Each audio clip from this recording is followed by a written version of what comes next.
Taip, tai ačiū už kvietimą, galimybę kalbėti. Jaučiuosi čia iššokus truputį ne į temą gal, nes esu ta tokia galutinė turbūt instancija, ne galutinė, bet viena iš tų paskutinių stotelių, kur ateina tie žmonės tada, kai mes juos prisikviečiam ir kas nutinka tada. Ir gal tokia nepopuliari tema, bet apie kurią jaučiu iš savęs ir iš kolegų didelį poreikį kalbėti, yra kaip mes jaučiamės šitoj galutiniai instancijoje, nes viskas labai keitėsi ir norėjau šitą gal ir parodyti.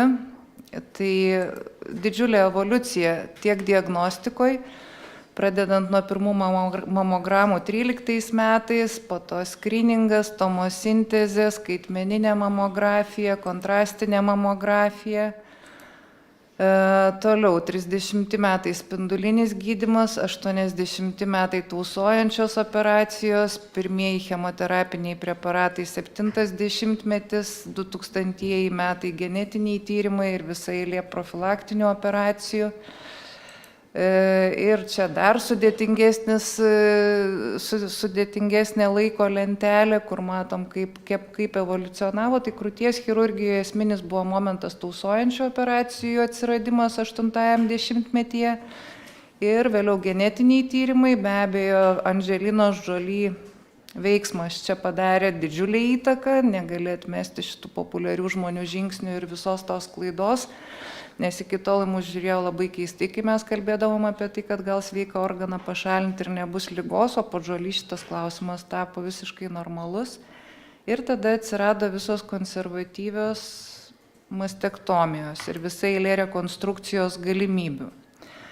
Tai dabar yra naudojama visa eilė estetinės chirurgijos metodikų atliekant onkoplastinės operacijas. Čia įvairiausios schemos, kurias mes tikrai taikom kasdieniai praktikoje, galim pašalinti 20-30% krūties audinio ir turėti gerus visai rezultatus.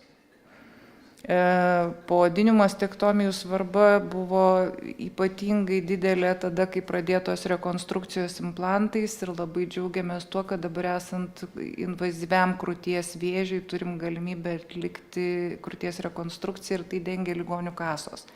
Tiek operaciją, tiek implantą. Ateityje turbūt reikėtų pasidengti ir nulinės stadijos pacientės, kuriom implantai kol kas nėra kompensuojami iš ligonių kasų. Tai čia yra tos mastektomijos, kurias mes įdėgėm į onkologinių ligų gydymą, kada yra išsaugoma oda, spenelis, areolė ir tada galima atkurti krūtį autologinių lopų arba implantų. Implantų visa evoliucija ir naudojamas, jie ten skiriasi savo paviršiais, savybėm, patvarumu ir aišku, progresas yra didžiulis, pasirinkimai didžiuliai, įvairūs profiliai, įvairios bazės, įvairūs paviršiai ir lygiai taip skirtingas elgesys su jais. Diskusija apie tai, kur jį dėti, ar po raumenio, ar virš raumens, čia tokie subtilumai gal jau mūsų tų chirurginių darbų. Bet žodžiu, kai mes turim nedidelius pakitimus arba gerą chemoterapijos efektą, estetinio defekto mes neturim, aišku, visada sava krūtis yra tobulas variantas ir sprendimas. Čia matot, kairė krūtis yra rekonstruota ekspanderiu, antrojo etapų keista implantų, tai iš tikrųjų visai leidžia turėti neblogą estetinį rezultatą, lyginant su įprasta mastektomija. Jauna moteris, medialinių kvadrantų riboj navikas, irgi atlikta odą išsauganti mastektomija, nes už spenelio rastas vėžys, rekonstrukcija implantų. Iki simetrijos dažniausiai būna keletas žingsnių, bet tai yra pats lengviausias, pats greičiausias būdas atkurti krūtį. Kartais tos pakitimus turim didžiulius, neturim sveikos odos, tada einam į autologinę rekonstrukciją. Čia gal, kaip čia pasakyti, įtaigesni chirurgai moka įtikinti, kad nauda yra ir pilvo grožiui, nes atliekama kaip abdominoplastika, audinių perteklius panaudojamas krūčiai atkurti ir turim tokį gana natūralų, su amžiumi besikeičiantį vaizdą ir tikrai gana patenkintas pacientės. Vėlgi krūtis atkurta autologiniu pilvo sienos lopu. Dar keletas pavyzdžių, čia darbinis tas kairėje, kur ką tik suformuoti speneliai ir paskutinis vaizdas. Aišku, hipertrofinis šiek tiek randas, bet tatuiruota areolė ir jau ta kūno schema daugiau mažiau atkurta. Jo, čia operacinės vaizdai, bet autologiniai audiniai tai yra tas, kas duoda natūralų krūties pojūtį. Ir kas dar yra svarbu išeitinė pozicija. Kartais turim tikrai ryškės asimetrijas, turim krūtinės sienos deformacijas, kaip va čia matot, yra įlinkus krūtinės siena, ta vadinama pectus excavatus, ir tada tikrai yra sudėtingesnės tos rekonstrukcijos, o pacientės jos pamiršta startinę poziciją, žiūri paveiksliukus internete ir jos nori, kad būtų va taip ir ne kitaip, ir kartais mes turim tikrai visai sunkius pokalbius apie tai.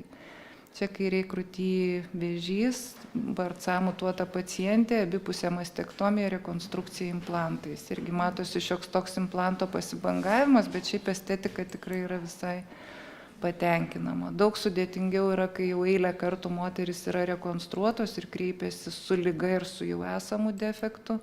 Tada turim pasitelkti nugaros lopus, jeigu nėra pilvo audinių pertekliaus, ir tokiu būdu rekonstruoti krūtis.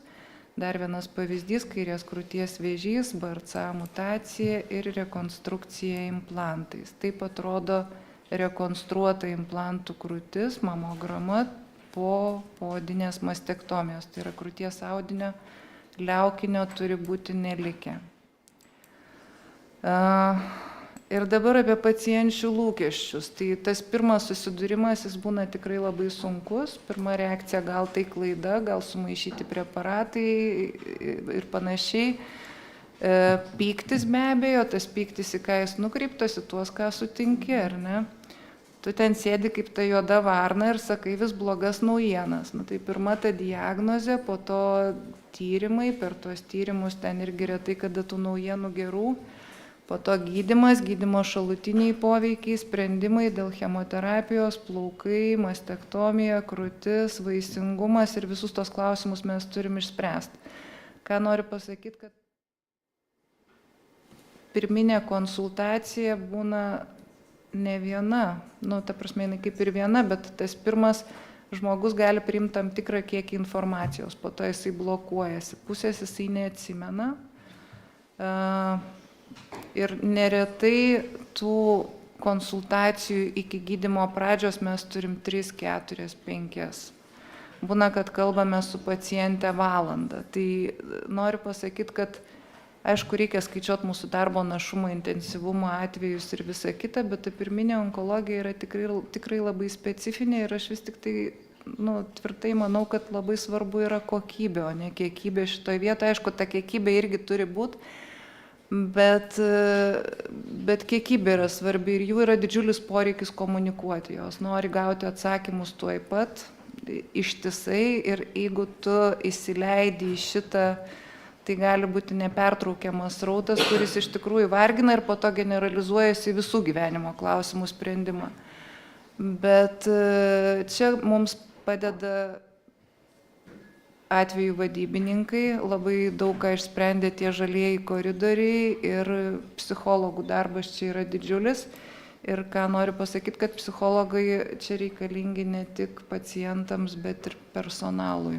Ir aš manau, kad šita vieta yra stipriai tobulintina mūsuose, nes manau, kad mes turėtumėm turėti psichologinę higieną ir galimybę išsišnekėti, nes mes tą padarom tarpusavyje.